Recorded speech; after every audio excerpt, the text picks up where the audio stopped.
Selamat pagi, perkenalkan nama saya Taufik Romansyah. Di sini saya diminta untuk memberikan testimoni atau refleksi dari kegiatan yang telah berlangsung, kegiatan diseminasi budaya positif di sekolah yang disampaikan oleh Ibu Fitriati dalam rangka memenuhi tugas CGP.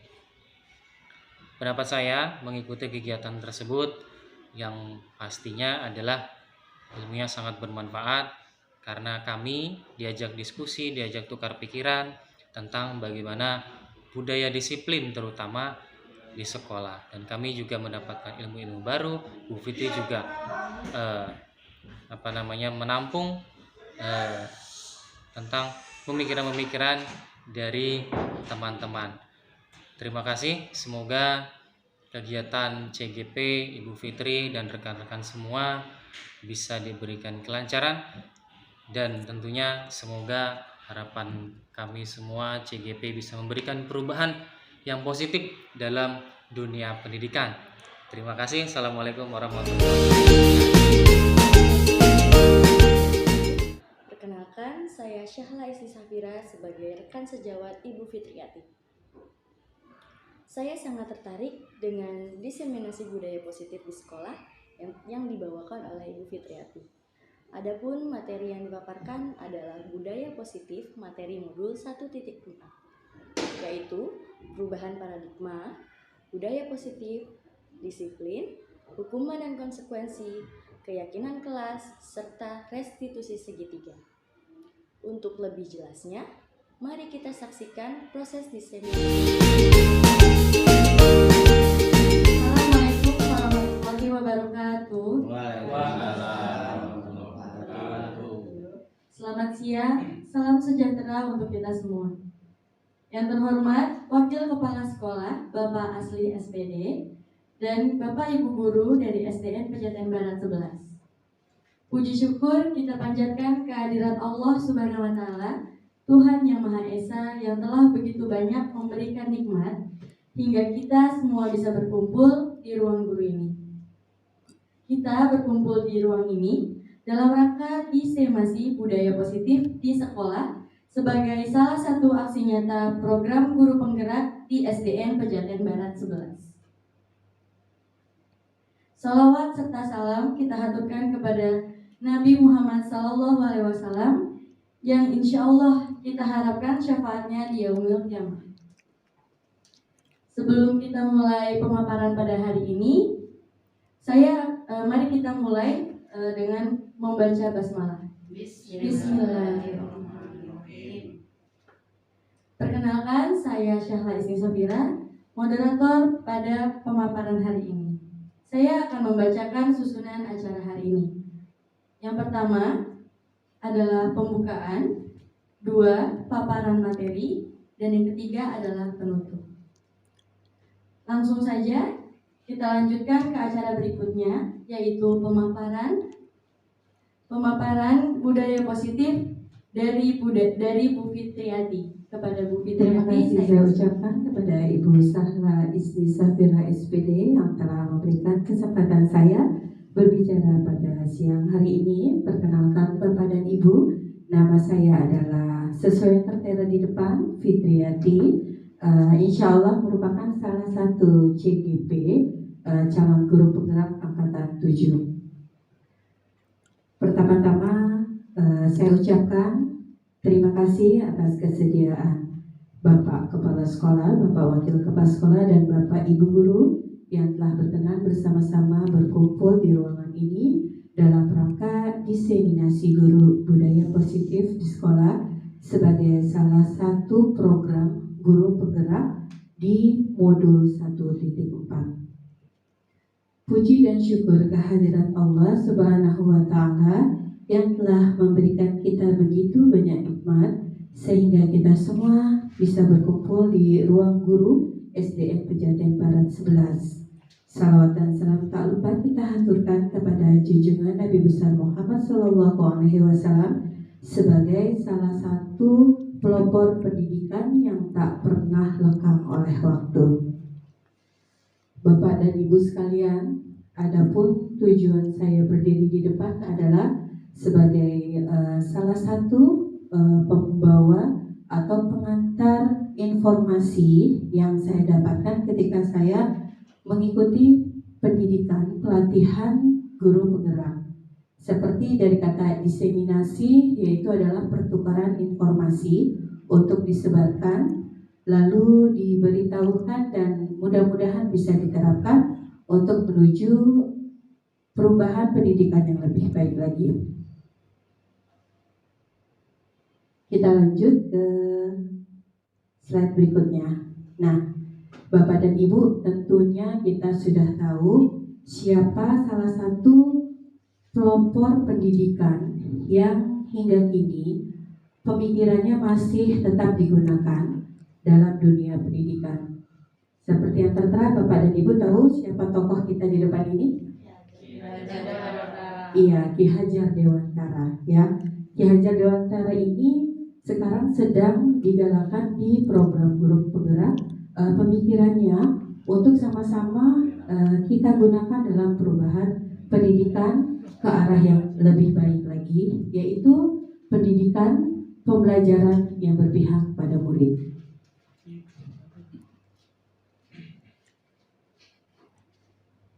Salah satu poin pemikiran atau filosofi yang beliau utarakan adalah bagaikan seorang petani yang menanam ya, sekolah diibaratkan sebagai tanah. Jadi sekolah tempat kita mendidik, mengajar diibaratkan tanah tempat kita untuk bercocok tanam. Sehingga guru harus mengusahakan sekolah menjadi lingkungan yang menyenangkan, menjaga dan melindungi murid dari hal-hal yang tidak baik.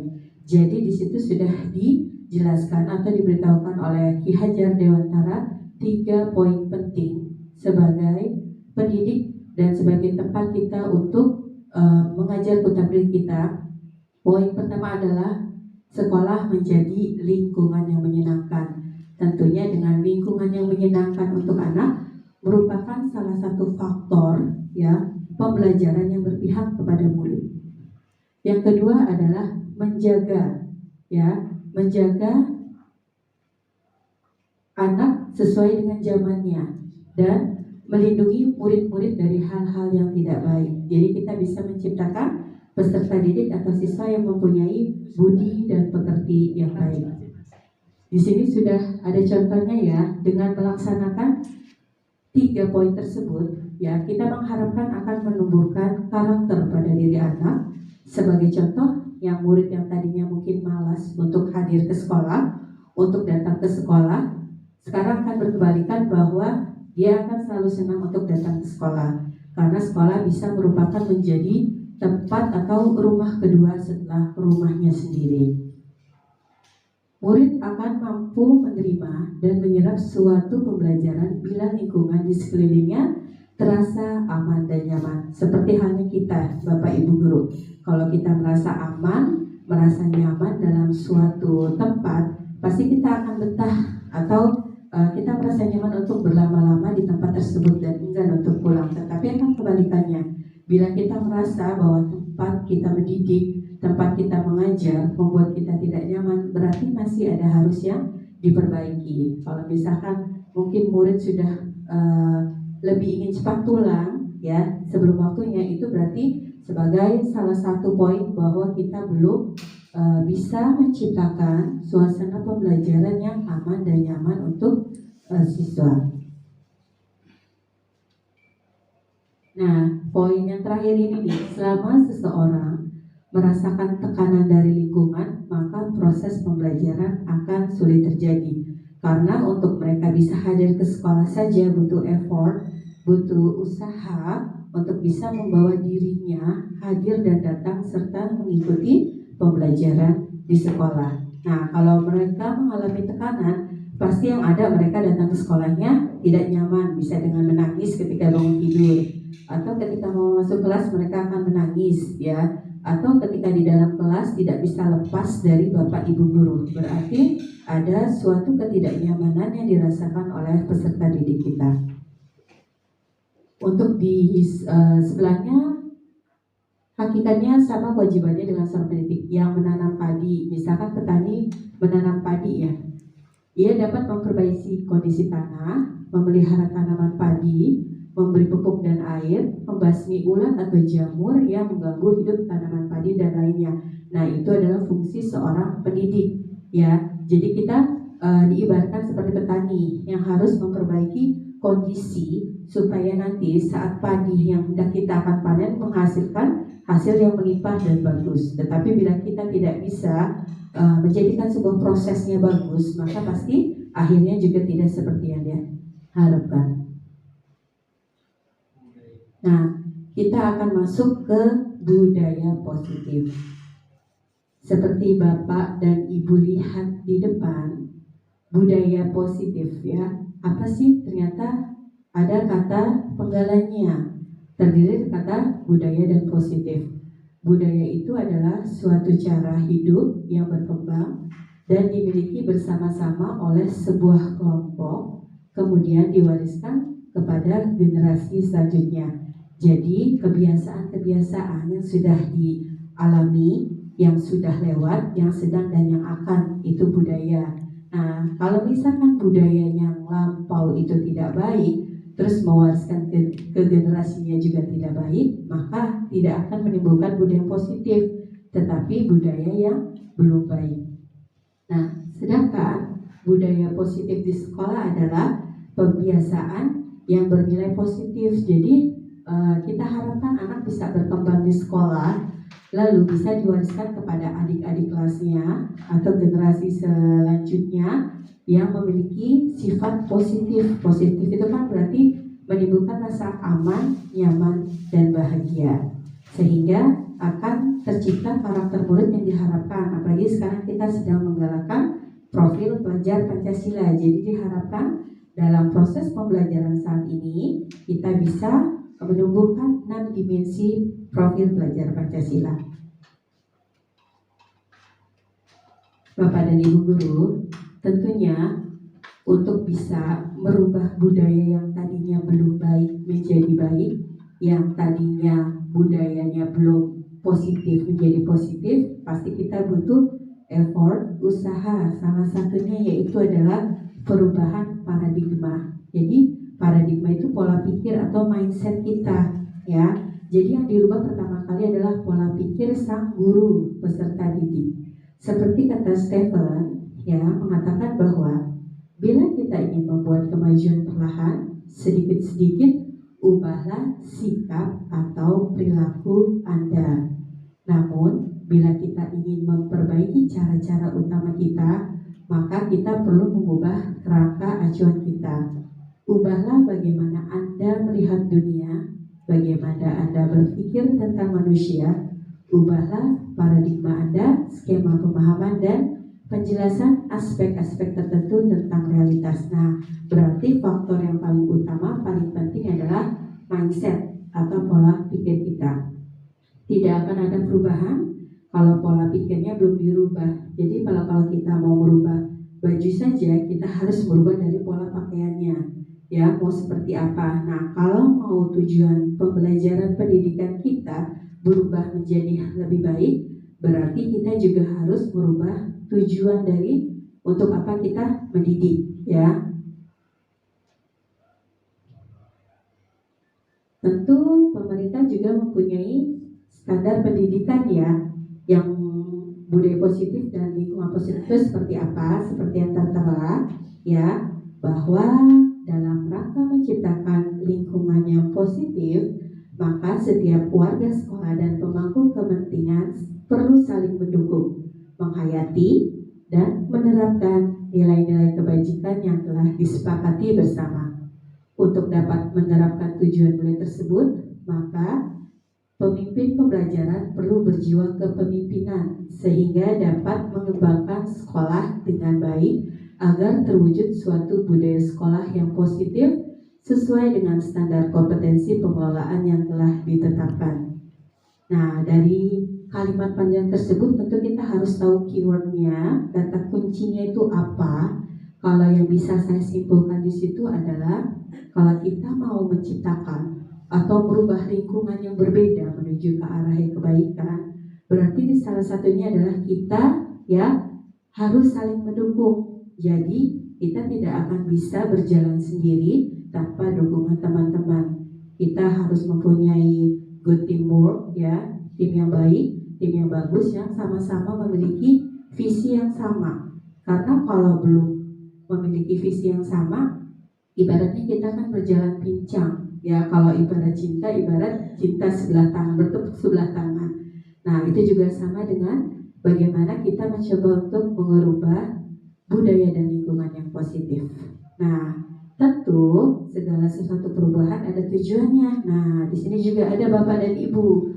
Tujuan mulia dari penerapan disiplin positif adalah agar terbentuk murid-murid yang berkarakter, berdisiplin, santun, jujur, peduli, bertanggung jawab, dan merupakan pembelajar sepanjang hayat sesuai dengan standar kompetensi lulusan yang diharapkan. Jadi dimanapun, kapanpun akan terus merasa untuk haus, untuk belajar, mencari segala sesuatu yang ingin tahunya besar, seperti itu. Ya, memang kayaknya susah tuh Bu, kalau tidak saling bersinergi, kalau hanya pendidik aja yang mungkin dituntut, tetapi dari pemerintah hanya bagus dalam pembuatan sistem kurikulum atau seperti wacana-wacana seperti itu. Nah mudah-mudahan juga ke depannya kita berharap selain kita yang berkontribusi kepada orang tua, sekolah, siswa, dan guru, mudah-mudahan juga nanti bertambah dengan aspek dari pihak-pihak yang terkait, yaitu pemerintahan. Bapak dan Ibu kayaknya agak sedikit serius ya. Nah kita main ice breaking dulu deh ya. Nah ice breaking dulu. Jadi kalau kelompok sebelah sana nanti jawabnya wak ya. Kalau di sini jawabnya wuk ya. Nah iya ya. Nanti kalau gue ini wak wuk. Jadi harus konsentrasi ya. Konsentrasi dulu ya. Nanti gini, tepuk konsentrasi. Konsentrasi, konsentrasi, konsentrasi. Ya, kelompok yang paling semangat berarti dia adalah sosok yang siap membawa perubahan pendidikan kita. Tepuk tangan untuk kita semua. Yuk, tepuk konsentrasi, konsentrasi, konsentrasi, konsentrasi. Kalau misalkan ya, kalau saya ucapkan la la la la la la la la la la, kalau saya tuju sebelah sini wak wak wak wak wak wak wuk wuk wuk wuk wuk, terus Bu Fitri begini lagi wuk wuk wuk wuk wuk wuk wak wak wak wak wak wak wuk wak wuk wak wak wuk, ya. Jadi konsentrasi, melatih konsentrasi kita. Are you ready? Yes, I'm ready. Jangan kalah semangat sama anak-anak ya. Are you ready? Yes, I'm ready. Oke, siap? Konsentrasi ya. La la la la la la la la la la la.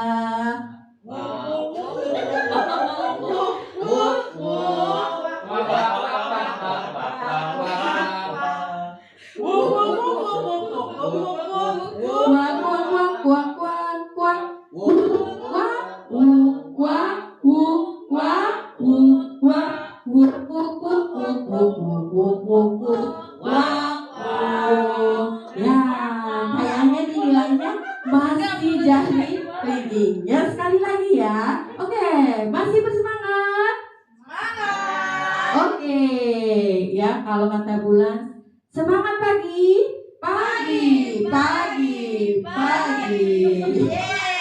Oke, la la la la la la la la la la la.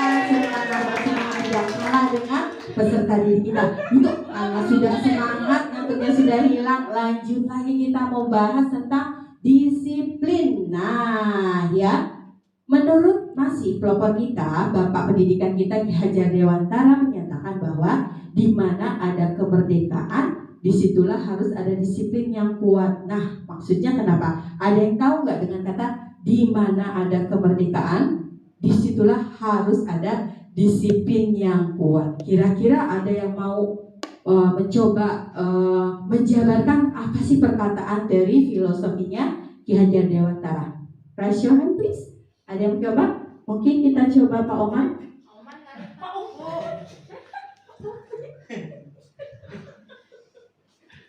Silakan Pak, maksudnya arti dari di mana ada kemerdekaan, di situ harus ada disiplin yang kuat. Ya kan, kalau kemerdekaan biasanya namanya merdeka apa Pak Oman? Namanya merdeka itu identik dengan bebas. Nah, kan berarti kan bebas. Tetapi di situ di start ya, di keep. Disitulah harus ada disiplin yang kuat. Jadi bebas, koma. Nah, berarti kan ada kayak semacam penahan. Nah, bebas yang gimana ya? Iya. Jadi tidak hanya sekedar merdeka benar-benar bebas, tapi ada kelanjutannya, maksudnya begitu ya. Koma, di situ harus ada disiplin yang kuat. Maksudnya ada batas-batas bebas, batas-batas bebas yang dimaksud tersebut. Iya, oke, tepuk tangan. Pak Oman. Ada lagi yang mau menambahkan? Mungkin? Iya, Bu Sahla. Ada mau menambahkan? Ya, saya mau melengkapi aja. Sebenarnya kan tadi kan katanya di kata-kata merdeka terus ada koma. Ya, sama. Kalau merdeka itu kan tadi artinya bebas. Nah, di situ ada kata disiplin. Disiplin itu adalah sebagai penahan kebebasannya itu supaya bebasnya itu tidak yang benar-benar bebas semaunya, tapi bebas itu bisa mencapai kemerdekaan apabila kita bisa menahannya dengan kuat gitu. Iya. Terima kasih Bu Sahla. Tepuk tangan untuk Bu Sahla. Ya, jawaban dari Pak Taufik, Pak Oman, dan Bu Sahla itu alhamdulillah benar. Jadi betul, bebas tetapi tidak bablas. Bebas tetapi tetap mengikuti kaidah-kaidah aturan yang berlaku. Nah, sungguh disiplin itu bersifat self-disiplin. Self itu kan diri sendiri. Disiplin itu kan berarti kita harus taat. Berarti yang harus pertama kali mencerminkan disiplin itu adalah diri sendiri. Dari diri sendiri bisa berdisiplin, maka kita akan bisa menjadi contoh untuk peserta didik kita. Kalau kita tidak disiplin, bagaimana kita bisa memberikan contoh nyata kepada siswa kita? Karena anak itu akan lebih gampang meniru, melihat ya dari penglihatan. Jadi sehingga apa yang kita lakukan itu adalah contoh nyata yang bisa ditiru. Karena anak adalah peniru yang ulung. Oke. Nah, disiplin. Kalau disiplin pasti kita harus melakukan sesuatu. Nah, ya. Banyak hal yang membuat kita melakukan sesuatu, salah satunya adalah motivation atau motivasi ya, yang bisa berasal dari internal atau berasal dari diri kita sendiri, dan eksternal, faktor luar dari diri kita. Nah, yang saya pelajari di modul 1.4 adalah ada 3 ya alasan atau motivasi ketika kita melakukan sesuatu. Yang pertama adalah untuk menghindari ketidaknyamanan atau hukuman. Wah, saya harus cepat-cepat absen nih, karena kalau saya telat berarti TKD saya terpotong atau ETTP saya tidak full. Nah, itu masuk contoh untuk menghindari ketidaknyamanan. Kalau seperti itu, Bapak Ibu rileks nggak menjalaninya? Nyaman nggak? Nyantai nggak? Nah, berarti kan ada rasa ketidaknyamanan. Nah, faktor kedua adalah poin kedua, untuk mendapatkan imbalan atau penghargaan dari orang lain. Contohnya, wah si Bu Fikri keren ya, datangnya misalkan pagi terus gitu. Aku mau dibilang keren ini supaya sebagai guru keren, sebagai guru yang taat, sebagai guru yang selalu datang tepat waktu ya. Jadi masih memperhatikan penilaian perkataan dari orang lain atau mengharapkan ada sesuatu timbal balik. Nah, yang ketiga adalah untuk menjadi orang yang mereka inginkan dan menghargai diri sendiri dengan nilai-nilai yang mereka percaya. Jadi poin yang pertama adalah poin terendah dalam motivasi seorang manusia, dan yang ketiga adalah poin tertinggi. Berarti kita sudah bisa menerapkan self disiplin pada diri kita, bahwa kita melakukan segala sesuatu itu akan kembali lagi kepada diri kita. Oke. Kesimpulannya yaitu disiplin sebagai bentuk kontrol diri, yaitu belajar untuk kontrol diri agar dapat mencapai suatu tujuan mulia. Jadi kalau kita mau pintar, cara mendisiplinkan kita adalah mengerjakan tugas tepat waktu, ya, lalu rajin belajar. Itu cara contoh untuk cara mendisiplinkan diri kita sebagai bentuk kontrol diri. Next. Nah, ternyata setiap kegiatan disiplin itu pasti ada tujuan, yaitu menanamkan motivasi yang ketiga pada murid-murid kita, yaitu untuk menjadi orang yang mereka inginkan dan menghargai diri kita sendiri dengan nilai-nilai yang mereka percaya. Jadi bisa tumbuh keyakinan bahwa mereka datang ke sekolah itu mereka memang butuh untuk mendapatkan ilmu. Mereka kalau ke sekolah mereka bisa pintar. Mereka kalau ke sekolah bisa tahu yang tadinya tidak tahu. Itu yang diharapkan, ya, untuk disiplin positif di pembelajaran. Nah, sekarang pertanyaan pemantik, ya, pertanyaan pemantik. Nih, yang pertama, strategi apa sih yang Bapak Ibu terapkan untuk menanamkan disiplin positif pada murid-murid Anda? Monggo Ibu Juju. Kira-kira kan nih, Ibu kan guru senior untuk di kelas bawah, ya. Kira-kira apa sih yang Bu Juju terapkan ke anak-anak supaya mereka bisa menerapkan disiplin positif? Kayak misalkan nggak datang terlambat, itu Bu Juju melakukan apa ke anak-anak supaya mereka akhirnya tahu, oh kalau ke sekolah nggak boleh terlambat.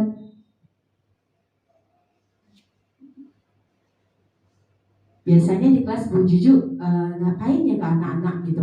Ayo anak-anak, kita tidak boleh terlambat karena bla bla bla bla. Misalkan seperti itu.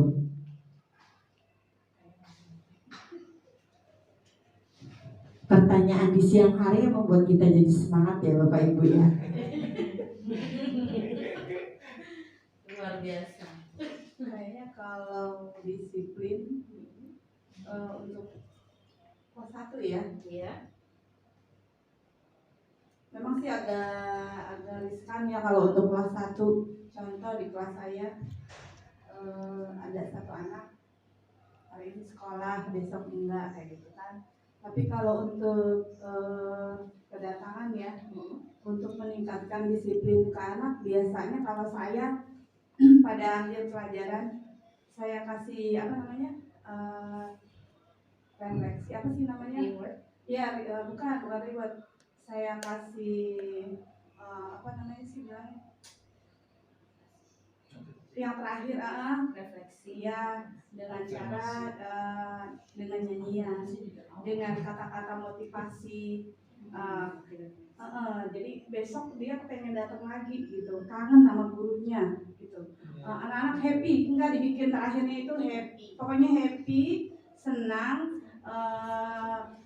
merasa dihargai sama gurunya. Seperti contohnya lagi misalnya kata-kata terakhir maksud saya ketika terakhir anak-anak tuh, terima kasih Bu Guru gitu kan. Terima kasih Bu Guru ya, terima kasih kembali anak-anak, hari ini anak-anak sudah belajar dengan baik. Jadi intinya untuk kedisiplinan saya terapkan di akhir pembelajaran itu, saya kasih motivasi dengan kata-kata yang memberi semangat. Besok kepengen sekolah lagi, datangnya bisa lebih, yang contohnya misalnya sering terlambat atau apa, tapi kebetulan sih nggak ada ya di kelas saya. Jadi hanya itu aja sih kalau untuk motivasi kedisiplinan. Berarti itu adalah refleksi yang terus-menerus dilakukan setelah menjelang anak-anak pulang, ya. Iya, akhir pembelajaran yang akhirnya akan terus tertanam di anak bahwa besok saya harus datang lagi, kembali lagi ke sekolah karena saya gembira di kelas saya dengan guru saya, seperti itu. Iya. Nah, kalau pertanyaan kedua nih, nilai-nilai kebajikan apa sih yang Anda rasakan penting saat ini untuk ditanamkan pada murid-murid Anda di kelas? Jadi nilai kebajikan itu adalah nilai-nilai yang timbul dari hati nurani anak-anak yang akan kita tanamkan. Misalkan kalau saya di kelas, nilai-nilainya sayang teman, toleransi, misalkan seperti itu ya. Nah, kalau misalkan nih Bu Wulan, nilai kebajikan apa sih yang biasanya Bu Wulan rasakan paling penting untuk saat ini di kelas yang Ibu pegang?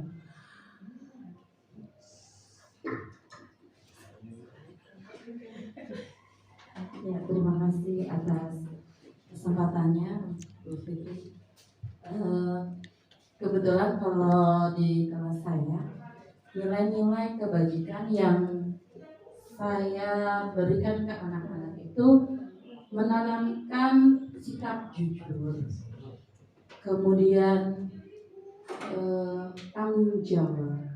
Jadi ketika misalnya ya, kalau di kelas itu kan nggak lurus-lurus saja ya, pasti ada anak yang iseng seperti itu. Nanti saya tanya, pasti kan ada yang mengadu. Ketika ada yang mengadu, saya tanya, tadi siapa yang kira-kira iseng kepada temannya tanpa harus menunjuk siapa orang tersebut, sehingga ketika kita bertanya ke anak, pasti kan mereka berpikir ya, mereka berpikir dia bukan menunjuk temannya, tapi menunjuk diri sendiri ketika memang dia melakukan hal keisengan tersebut. Jadi jujur dan tanggung jawab saya terapkan di dalam kelas saya.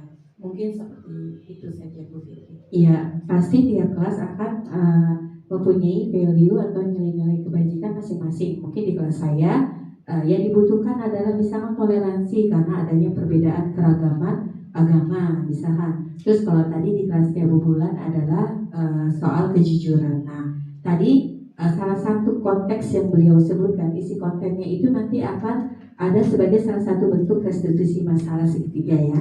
Oke, ya terima kasih Bulan, terima kasih Bu Juju atas jawaban yang diberikan.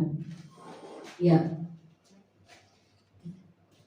Nah, sekarang kita akan belajar tentang apa sih perbedaan hukuman dan konsekuensi. Ternyata kan kadang kita berpikir bahwa if you are not good, if you not good, so you will get, misalkan ya, punishment. Itu bahasa yang sering banget kita kasih, punishment and reward. Nah, ternyata kalau kita pelajari kedua hal tersebut ada sedikit perbedaannya. Nah, misalkan kalau di sini kan ada tentang hukuman, tindakan terhadap suatu pelanggaran pada umumnya berbentuk negatif, tidak terencana dan tiba-tiba. Misalkan kayak gini, ya kelasnya Bu Ambar, misalkan temannya tidak sengaja merobek, misalkan temannya merobek buku temannya sendiri. Nah, kita langsung, ya udah kamu piket ya 3 hari. Nah, itu kan hukuman yang tiba-tiba, hukuman yang spontan, ya tidak terencana, itu masuk bentuk ke dalam hukuman. Sedangkan kalau konsekuensi akibat sama-sama nih, akibat dari suatu perbuatan yang menimbulkan ketidaknyamanan, tapi perbedaannya sudah terencana. Jadi misalkan kayak kalau dalam posisi kesepakatan kelas, kalau kamu A maka B, kalau kamu melakukan C akibatnya D. Nah, itu masuk ke konsekuensi. Jadi perbedaannya hukuman tidak terencana, ya. Kalau konsekuensi itu sudah direncanakan oleh guru dan murid. Biasanya itu masuk kepada kesepakatan kelas. Next. Nah, dihukum oleh penghargaan loh. Dapat hukuman, tapi kok bentuknya penghargaan, dan penghargaan itu ternyata masuknya hukuman. Nah, kalau hukuman itu kan sifatnya negatif ya, ternyata penghargaan juga masuk ke negatif. Hal ini juga saya baru dapati ketika saya belajar modul 1.4 ya. Nah, saat kita berulang kali menjanjikan hadiah kepada anak-anak agar berperilaku bertanggung jawab, atau kepada seorang murid agar mempelajari sesuatu yang baru, atau kepada seorang karyawan agar melakukan pekerjaan yang berkualitas, kita sedang berasumsi, ya, kita memiliki pendapat, kita memiliki pemikiran, mereka tidak dapat melakukannya atau mereka tidak akan memilih untuk melakukannya. Jadi hanya 2 opsi, bisa dan tidak, misalnya kayak gitu ya. Dan sebagai bentuk dari perbuatan mereka, kita kasih namanya penghargaan, atau biasanya kita suka dengan bahasa kerennya reward. Nah, ternyata reward itu masuk dalam kepada hukuman. Nah, kenapa bisa seperti itu? Ya. Nah, karena dengan reward penghargaan berarti kita memberikan anak melakukan sesuatu, nanti kamu dapat hadiah. Kamu lakukan ini dulu, maka hadiahnya ini jadi. Kira-kira opini apa yang akan terbangun pada anak? Kamu selesaikan dulu, nanti ibu guru kasih bintang. Kamu selesaikan dulu, nanti ibu kasih coklat. Nah, berarti, oh aku mau melakukan ini karena aku akan mendapatkan ini. Nah, jadi akan timbul yang namanya, kalau kita bilang apa ya pokoknya, Jadi dia imbalan ya. jadi terlalu pamrih. Iya, nah betul, mendapatkan pamrih. Jadi melakukan segala sesuatu dengan pamrih. Padahal kita selaku pendidik selalu mengajarkan lakukanlah sesuatu dengan keikhlasan tanpa pamrih. Tapi ternyata kita melakukan kegiatan mengajarkan mereka untuk melakukan sesuatu dengan pamrih. Nah, ini ada kasus. Oke, coba Bu Juju boleh dibaca? Dibaca aja. Terima kasih atas kesempatannya. Kasus pemantik Ibu Anas, guru kelas 2 SD, mendapatkan masalah. Murid-muridnya tidak bisa tertib berdiri antri di depan pintu kelas dan selalu berebutan masuk ke dalam kelas setelah jam istirahat usai. Ini tentunya sangat mengganggu proses pembelajaran, di mana kelas tidak dapat mulai tepat waktu karena Ibu Anas tidak menenangkan murid-muridnya untuk waktu cukup lama.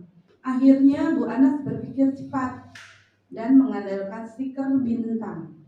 Setiap murid-muridnya akan masuk kelas usai jam istirahat, Bu Anas akan mengiming-imingi murid-muridnya dengan stiker bintang. Siapa yang dapat berdiri lurus dan berbaris rapi antri di depan pintu dapat bintang dari Bu Anas. Sebagian besar murid-muridnya menyambut tantangan tersebut dan langsung berdiri rapi di depan pintu agar mendapatkan stiker bintang. Hal ini terus dilakukan Bu Anas selama beberapa minggu karena cukup berhasil membuat murid-muridnya berdiri rapi antri di depan pintu. Sampai pada suatu saat Bu Anas sakit dan terpaksa digantikan Pak Heru. Pak Heru tidak mengetahui tentang stiker bintang dan benar saja pada saat mau masuk ke kelas usai jam istirahat, murid-murid kelas 2 kembali berebutan masuk kelas. Apa yang terjadi? Mengapa? Terima kasih Ibu. Nah, dari kasus pemantik tersebut berarti sudah ada sebuah studi kasus. Nah, berarti ada konflik ya, ada konflik. Kira-kira konfliknya apa ya Pak Oman? Kira-kira konflik apa yang terjadi?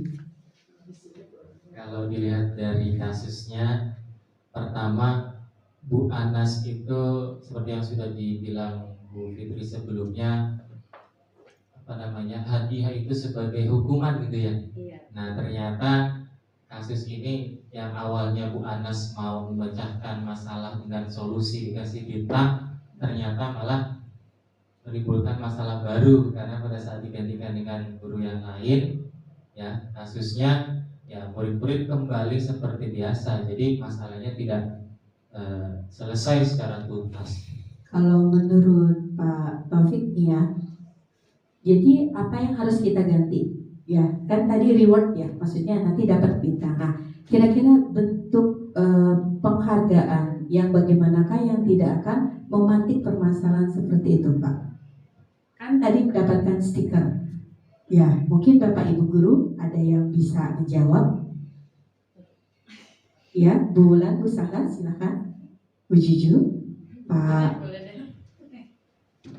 Gunawan. Di sini kan kita sama-sama belajar ya. Saya pun manusia juga pasti bisa menimbulkan kesalahan. Saya coba untuk menjawab. Mungkin kalau di sini kan anak-anak dikasih rewardnya kasih bintang.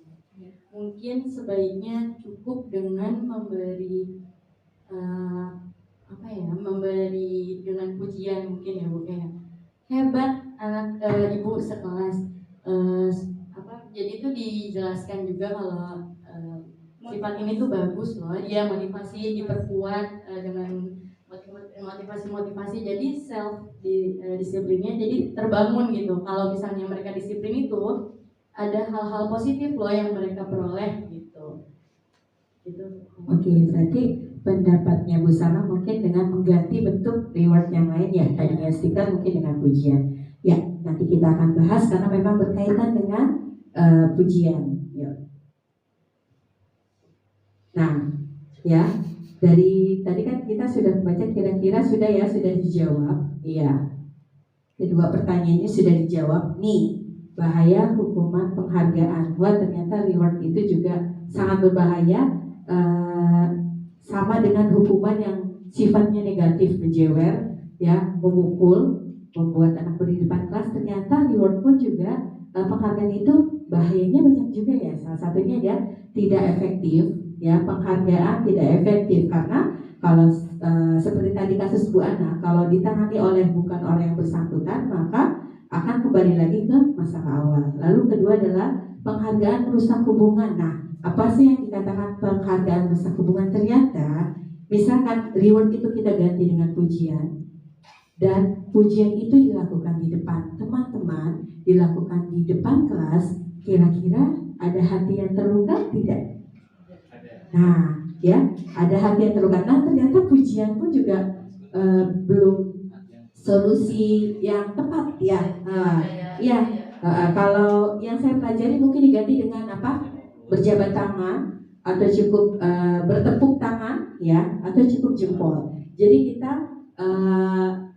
tidak membuat situasi yang dia terus ya dapat ini, atau dia doang yang dipuji, karena kan karakter anak itu berbeda-beda. Itu yang saya pelajari ya Bapak Ibu guru ya di modul 1.4.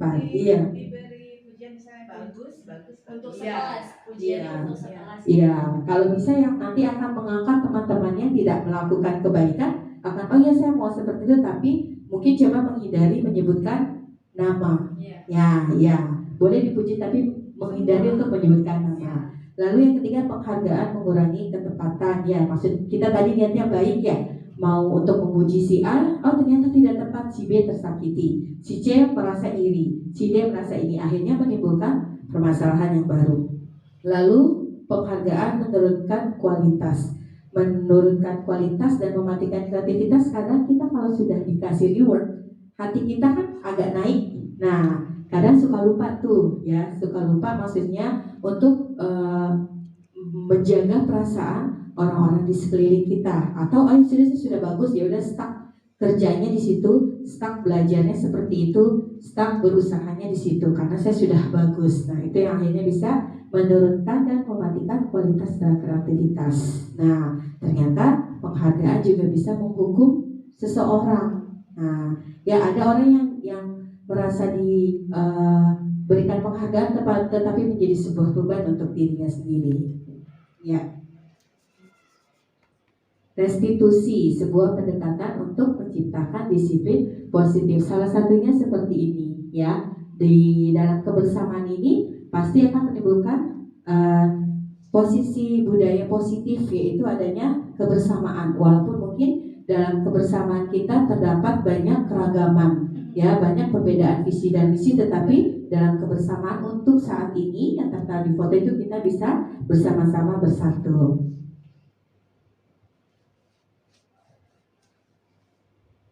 Nah, kita lihat sebagai seorang guru, ketika murid kita nih melakukan kesalahan, biasanya yang kita lakukan apa nih? Poin 1, menunjukkan kesalahan dan memintanya melihat kesalahan yang baik. Atau biasanya poin 2, kamu tuh seharusnya tahu, harusnya tuh kamu berbuat seperti apa, kamu tuh udah besar, kamu tuh sudah kelas besar, harusnya kamu bisa tahu kamu harus bertindak, berlaku, berbuat. Nah, biasanya terkadang kita masih seperti itu. Lalu mengingatkan murid, Anda akan kesalahan yang sama di waktu sebelumnya. Ayo, kemarin kayak gitu loh, bulan lalu kayak begitu loh. Jadi seperti kita akhirnya memiliki dendam kepada sang anak. Nah, lalu yang keempat, kenapa kamu melakukan sesuatu yang seharusnya tidak kamu lakukan? Jadi kita seakan menjudge kesalahan anak. Dan terakhir, mengkritik, serta lalu dia udah gue udah capek banget sama anak model kayak gitu, bisa gitu. Akhirnya terserah deh, maksudnya kamu mau gimana ya sudah. Nah, ternyata hukumannya seperti ini adalah contoh kita sebagai guru. Kalau di modul 1.4 ya, terkadang saya pun masih melakukan, ternyata kita masih gagal. Nah, yang bagaimana sih kalau yang menurut modul yang saya pelajari itu sama-sama enak untuk mengatasi ketika anak melakukan kesalahan. Nah, salah satunya adalah dengan melakukan restitusi, proses menciptakan kondisi bagi murid untuk memperbaiki kesalahan mereka sehingga mereka bisa kembali pada kelompok mereka dengan karakter yang lebih kuat. Jadi kita bisa membuat anak yang melakukan kesalahan tahu salahnya di mana, kemudian apa yang seharusnya mereka lakukan setelah melakukan kesalahan, dan bisa kembali lagi kepada teman-teman tanpa merasakan ketakutan dan tanpa temannya melakukan pembulian atas kesalahan yang dilakukan. Itu tujuan dari restitusi, segitiga restitusi masalah, seperti itu. Nah, ciri-cirinya, restitusi bukan untuk menebus, belajar dari kesalahan, memperbaiki hubungan, tawaran. Jadi tidak ada paksaan ketika mereka berbuat kesalahan, kamu harus seperti ini. Lalu kita bisa menuntut mereka untuk memperbaiki kesalahan. Lalu juga restitusi itu fokus pada solusinya, bukan kenapa masalah itu ada. Jadi solusi untuk menyelesaikan masalah anak itu seperti apa. Nah, kalau sudah ketemu jalannya seperti apa, kita bisa membalikan si siswa yang melakukan kesalahan kepada kelompoknya dengan rasa aman dan nyaman. Nah, kita juga salah satu bentuk restitusinya pembentukan keyakinan kelas. Biasanya kita melakukan namanya kesepakatan ya Pak, Ibu. Nah, kalau saat di CGP kita diajarkan bahwa ternyata kesepakatan kelas itu nanti jatuhnya ke hukuman dan konsekuensi. Jika melakukan A berarti B. Nah, di sini kita diajarkan untuk apa? Ternyata di sini kita diajarkan untuk membuat keyakinan yang levelnya di atas dari kesepakatan, tidak ada konsekuensi. Jadi setiap anak diberikan kertas, mau pembelajarannya di kelas seperti apa, mau suasananya di kelas seperti apa, mau apa. Jadi mereka akan mengutarakan apa sih yang mereka inginkan di kelas. Nah, setelah itu akan kita minta mereka menempelkan ya di dinding. Dan kita nanti sebagai seorang guru akan menyaring yang mana yang satu tipe dengan keinginan, misalkan di kelas tenang, berbicara sopan. Nah, jadi seperti itu. Kenapa tidak ada konsekuensi? Karena diharapkan kalau ada konsekuensi berarti kan akan ada kesalahan. Nah, dengan membuat keyakinan bahwa kita membantu mereka yakin bahwa kelas kita bisa mewujudkan apa yang mereka inginkan. Seperti itu.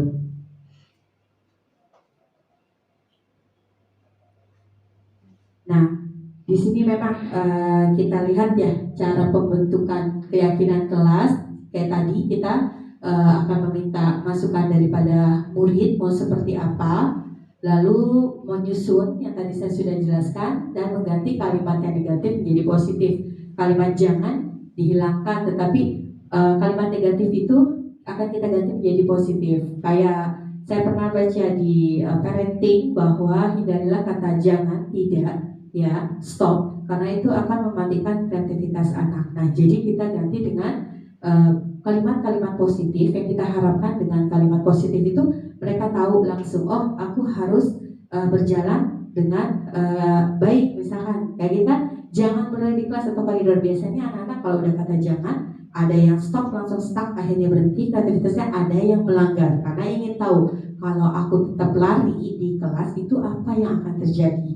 Seperti itu. Tapi kalau sudah ada kalimat positif, berjalanlah di kelas. Jadi kita menuntut anak untuk, oh ya berarti saya kalau di kelas itu berjalan, tidak boleh berlari-lari. Seperti itu. Nah, ternyata di manusia itu punya 5 kebutuhan dasar, yaitu ini juga sama ya. Berarti manusia, siswa kita pun juga sama memiliki kebutuhan dasar yang bertahan hidup, penguasaan, kasih sayang, kesenangan, dan kebebasan. Nah, ini yang diharapkan bisa diterima anak-anak kita saat ada di kelas. Nah, Bapak Ibu guru nih, kita belajar posisi kontrol ya. Posisi kontrol itu maaf seharusnya ada 4: penghukum, pembuat orang merasa bersalah, pemantau, atau teman. Nah, kita Kita nih ada yang gimana? Kalau penghukum kita suka ngasih hukuman di kelas. Nah, berarti kita kategori guru penghukum. Kalau misalkan pembuat orang merasa bersalah, kamu ya yang jatuhin tempat pensilnya Aira, kamu ya yang buat tumpah. Nah, itu akhirnya kita yang membuat orang merasa bersalah karena kita tidak menanyakan terlebih dahulu kepastian dari sebuah peristiwa yang terjadi di kelas atau permasalahan. Nah, kalau pemantau jadi dia melihat dulu nih. Nah, melihat dulu, hanya melihat cuman oh iya sudah. Nah, kalau teman, nah itu ketika mereka melakukan kesalahan kita panggil lalu kita tanya dengan melakukan proses restitusi. Di situ nanti anak akan mudah untuk menceritakan apa yang mereka alami dan akan tercipta sebuah solusi untuk menyelesaikan sebuah permasalahan. Baik Bapak dan Ibu, saya kira sudah cukup sekian pemaparan saya pada siang hari ini.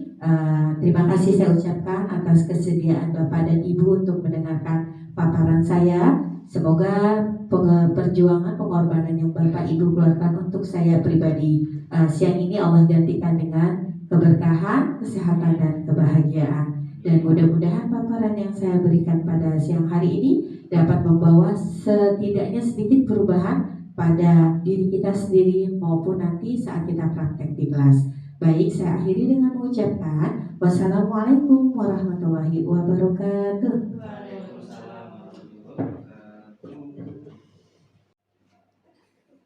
Ya, terima kasih saya ucapkan kepada Bu Fitri atas paparannya. Terima kasih atas ilmu yang telah diberikan, dan kami dari guru-guru berharap apa yang dipaparkan pada hari ini bisa membuat diri kita menjadi lebih baik sebagai seorang pendidik. Berakhirnya pemaparan yang dilakukan Bu Fitri hari ini, berakhir juga kegiatan kita. Saya sebagai moderator ingin mengucapkan maaf sebesar-besarnya apabila terdapat kesalahan. Wabillahi taufiq wal hidayah. Wassalamualaikum warahmatullahi wabarakatuh. Waalaikumsalam.